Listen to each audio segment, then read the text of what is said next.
کا سجدہ. آج میرے عزیزوں آپ سلا والی میں جا کے ڈاکٹر کو چیک کرا لو, آپ سرگودے کے اندر جا کے ڈاکٹر کو چیک کرا لو, لاہور چلے جاؤ, راولپنڈی سی ایم ایچ میں چلے جاؤ, آپ کو ڈاکٹر کہے گا دوائی اپنی جگہ ہے, پرہیز اپنی جگہ ہے. آپ کو شوگر ہے, اگر شوگر کا لیول کم کرنا چاہتے ہو, بلڈ پریشر کم کرنا چاہتے ہو, تو صبح کم سے کم 2 کلومیٹر آپ کو چہل قدمی کرنا پڑے گی. آپ کے گھر کے باہر کوئی بغیچہ ہوگا, روڈ کے اوپر چلو, پیلیوں میں چلے جایا کرو, فصلوں میں چلے جایا کرو, کھیتوں میں چلے جایا کرو. بابا جی کم سے کم 4 میل پیدل چلا کرو, آپ کی شوگر کا لیول کم ہوگا. رب کعبہ کی قسم ہے, یہ کیسا خدا کا بندہ ہے, یہ کیسا آج کے رسول ہے, ڈاکٹر کے کہنے پر 4 میل چلتا ہے, طبیب کے کہنے پہ اللہ کے گھر میں نہیں آ سکتا. میرے عزیزوں 4 میل 10 چکر تو لگا سکتا ہے, لیکن سامنے والا دروازہ کھول کر سامنے والے خدا کے گھر میں نہیں آ سکتا. پھر اسے اللہ کا بندہ اپنے آپ کو کہنے کی ضرورت کوئی نہیں. میرے عزیزوں اماں سے کہہ دو نماز پڑھ لے, دادی سے کہہ دو نماز پڑھ لے, کہتی میرے تو بیٹھا نہیں جانتا, میرے گوڈوں میں درد ہے. اس دادی کو سرگودے میں دیکھ لو, سلا والی میں دیکھ لو, دودھ والی دکان پہ یہ نظر آئے گی, سبزی والی دکان پہ یہ نظر آئے گی, کپڑے والی دکان پہ نظر آئے گی. یہ بازار کا چکر تو لگا سکتی ہے, لیکن اچر پائی سے اٹھ کے مصلے پہ نہیں آ سکتی. میں کیسے مان جاؤں کہ اس سے اللہ راضی ہو رہا ہے؟ جس کو میرے عزیزوں اپنے گھر سے خدا کے گھر یعنی مسجد کا راستہ نہیں آتا, اسے جنت کا راستہ کیسے نظر آئے گا؟ ہر مسجد کے اندر تعلیم بالغان. میرے عزیزوں تم بچوں کی فکر کر کے بچوں کو جہنم سے بچا رہے ہو. ان بوڑھوں کی فکر کون کرے گا؟ ان جوانوں کی فکر کون کرے گا؟ 4 مہینے لگانے والوں کی فکر کون کرے گا؟ سال جماعت میں لگانے والوں کی فکر کون کرے گا؟ جہاد کرنے والوں کی فکر کون کرے گا؟ عبد الحنان کی فکر کون کرے گا؟ نقشبندی قادری چشتی کی فکر کون کرے گا؟ میرے عزیزوں اللہ اکبر کہتے نماز کے لیے ہم نے 10 صورتیں یاد کر رکھی ہیں. باقی قرآن یاد کرنا تیری ذمہ داری نہیں. قرآن کیا فرشتوں کے لیے آیا, قرآن کیا جنوں کے لیے آیا, قرآن میرے عزیزوں کیا جانوروں کے لیے آیا, پہاڑوں کے لیے آیا؟ نہیں, قرآن تو تیرے میرے لیے آیا. اللہ اکبر. تجھے دیکھنے میں مشکل نظر آ رہا ہے, تجھے برقوں میں میرے عزیزوں لکھائی میں مشکل آ رہا ہے. قرآن لکھنے والے نے, جس کا قرآن ہے اس قرآن ہے, اس مالک کے کائنات نے, جس کی کتاب ہے اس بھیجنے والے نے. قرآن میں ایک جگہ نہیں بلکہ ایک صورت میں جا بجا فرما دیا وَلَقَدْ يَسَّرْنَا الْقُرْآنَ لِلذِّكْرِ فَهَلْ مِن مُدَّكِرٍ. ہم نے اسے آسان سے آسان کر دیا. اخبار پڑھنا مشکل ہے, قرآن پڑھنا آسان ہے. انگریزی پڑھنا مشکل ہے, قرآن پڑھنا آسان ہے. سائنس کو سمجھنا مشکل ہے, قرآن پڑھنا آسان ہے. انگریزی پڑھنا مشکل ہے, قرآن پڑھنا آسان ہے.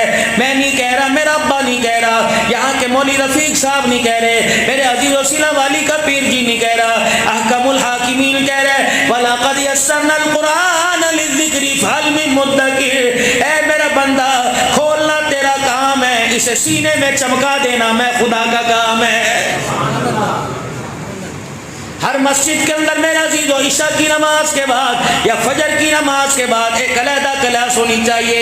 مولوی صاحب نے ابھی اعلان کیا ہم نے پہلی بلڈنگ بنا لی, مولوی صاحب اعلان کر رہے ہیں دوسری کی چھت ڈلنے والی ہے, تیسری کی چھت ڈلنے والی ہے. پہلی بلڈنگ کے اندر میرے عزیزو اللہ اکبر بے شک بنین کا تم ادارہ بنا لو, تیسری منزل پر تم بنات کا ادارہ بنا لو, دوسری منزل پر, لیکن ایک پورشن کے اندر بالغان کا 60 سال کی عمر والوں کا 50 سال کی عمر والوں کا, یہ کیسی وفا ہے؟ بچے کو جنت میں لے کے جا رہے ہو, ابا میرے سامنے جہنم کے اندر جا رہا ہے. یا اللہ اکبر. کنتم خیر امت اخرجت للناس تأمرون بالمعروف وتنہون عن المنکر وتؤمنون باللہ. ہم نے اللہ کے دین کا کام کرتے ہوئے, یہ خیر کثیر امت ہے, لوگوں کے فائدے کے لیے آئی ہے.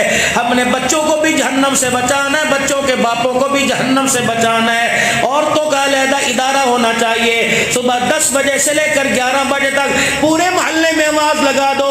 30 سال کی ماں بہنیں, 25 سال کی ماں بہنیں, 50 سال کی ماں بہنیں, وقت نکال کر آنا تمہارا کام ہے, قرآن کے ساتھ خدمت کرنا ہمارا کام ہے.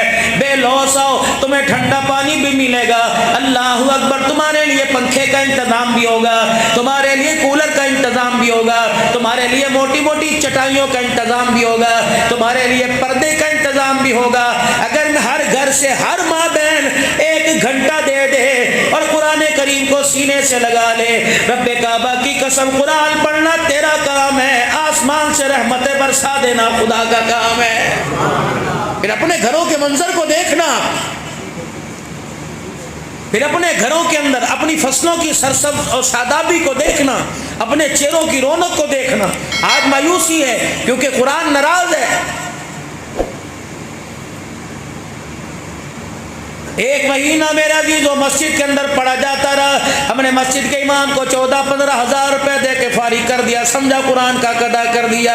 اگر قرآن کا 100 روپے سے 500 روپے مولوی صاحب کو دینے سے, 1000 روپے کا نوٹ دینے سے اگر قرآن کا حق ادا ہو جاتا تو ابو فقیہ اپنی پسلیاں نہ توڑاتا, عامر بن فہیرہ کا سر قلم نہ کیا جاتا, بلال حبشی کا چمڑا نہ اجڑوایا جاتا, میرے عزیزو سمیہ کے چر کے ٹکڑے نہ کروائے جاتے, سیدہ زنیرہ کی آنکھوں میں میرے عزیزو سریے نہ گاڑے جاتے. اور میرے عزیزو قبرستان والوں کے لیے قرآن نہیں آیا بلکہ زندوں کے لیے قرآن آیا ہے. قرآن ثواب کی کتاب بن کے نہیں آیا بلکہ قرآن انقلاب کی کتاب بن کے آیا ہے. حضرت عمر رضی اللہ تعالی عنہ جیسے, اللہ اکبر, جب قرآن سے تعلق نہ تھا عمر کو کوئی جانتا نہیں تھا, جب تعلق اللہ کے قرآن کے ساتھ بن گیا, اپنی بہن سے قرآن کی آیتیں سنی, خدا کی قسم عمر پھر عمر بن گیا. بولتا زمین پر تھا, اللہ قرآن بنا کے عرش بنی سے زمین پر اتارتا تھا. یہ وہ عمر تھا جب کلمہ پڑھا قرآن سن کر رحمت دو عالم صلی اللہ تعالی علیہ وسلم نے حضرت عمر کو اپنے سینے سے لگایا, فرمایا عمر تو اللہ کا قرآن سن کر میں محمد کے دربار میں آ گیا, تو نے اللہ کی توحید کا, نبی کی ختم نبوت کا اعلان کر دیا. اے عمر پھر میرا اعلان سن لے, تیرے کلمہ پڑھنے سے زمین کا کوئی شیطان ایسا نہیں جو تیرے سے ڈرتا نہ ہو. عمر تیرے اسلام لانے سے آسمان کا کوئی فرشتہ ایسا نہیں جو تیرے پہ فخر نہ کرتا ہو. یہ قرآن ہے, انقلاب آئے گا. آج حکومتوں والے ناکام قرآن کریم سے روگردانی کر کے, خدا پاک کی قسم 50-50 ہزار روپے کا جوڑا پہننے والوں کو 1-1 لاکھ ووٹ لے کر اسمبلی کے اندر بیٹھنے والوں کو قل واللہ نہ آئے, بتاؤ ہمارے لیے ڈوب مرنے کا مقام ہے. ہمارے منسٹروں کو, ہمارے وزیروں کو, ہمارے وزیر اعلیٰ کو, اور میرے عزیزو عشاء کی رکعت کا پتہ نہ لگے, ہمارے بچوں کے مامار کو, ہمارے بچوں کے استاد کو کلمہ طیبہ کا ترجمہ نہ آئے, اسے دعائے قنوت میں کلمہ طیبہ میں فرق نظر نہ آئے, بتاؤ ہمارا مستقبل کیسے ترقی کرے گا؟ ہے ہی نہیں کسی کو فکر. جس گھر سے جنازہ اٹھ کے جا رہا ہے پتہ ہی کوئی نہیں ہے جہنم میں جا رہا ہے جنت کے اندر جا رہا ہے. ہم نے اسے دیا کیا؟ چندے والی چرپائی پر اٹھا کر اسے قبرستان بھیج دیا, اور اس چندے والی چرپائی پر بھی کس کس کا چندہ آیا ہوا پتہ ہی نہیں, حرام کا پیسہ کہ حلال کا پیسہ.